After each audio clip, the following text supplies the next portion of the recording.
There's like a name, AI. It sort of sounds a bit like love. Yeah, AI. I hate the word AI called artificial intelligence. I call it Alibaba intelligence. Yeah. Might end up being true. You never know.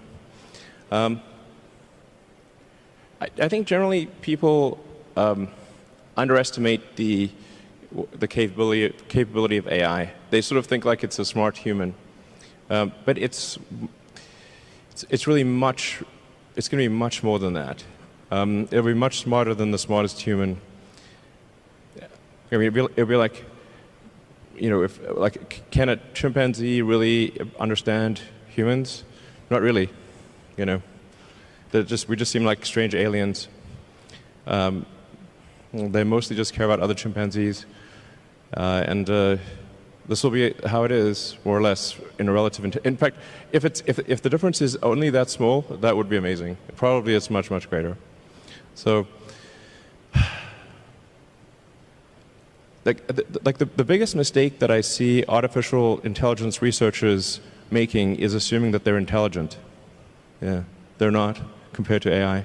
And so a lot of them cannot imagine something smarter than themselves, but AI will be vastly smarter, vastly. So what do you do with a situation like that? What do you do with a situation like that? I'm not sure. You know, I hope they're nice. I mean, I have obviously some. You know, I think in a situation where you know, the old saying, if you can't beat them, join them.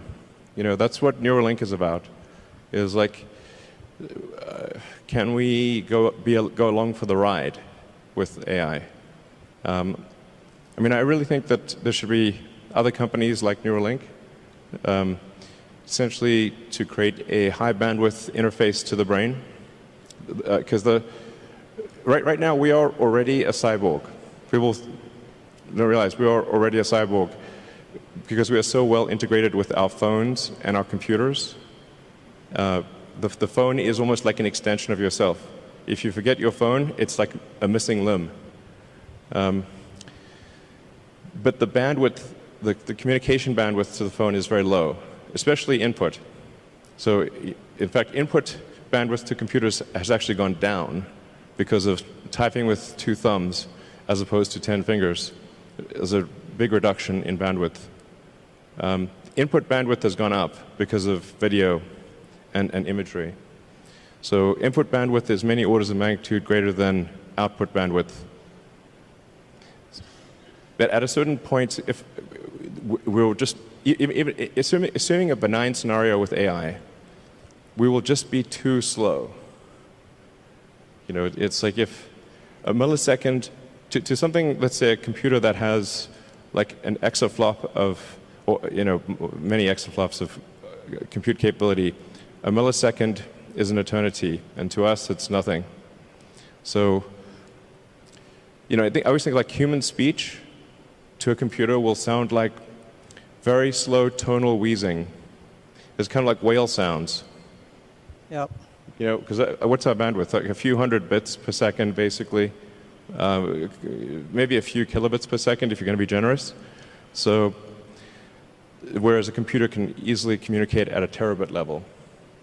So, the computer will just get impatient, if nothing else. It would be like talking to a tree. That's humans. Yeah, anyway, on that great note, barely getting any information out, basically, with speech. Yeah, I'm always amazed by what your vision about the technology. I'm not a tech guy. I think more about life.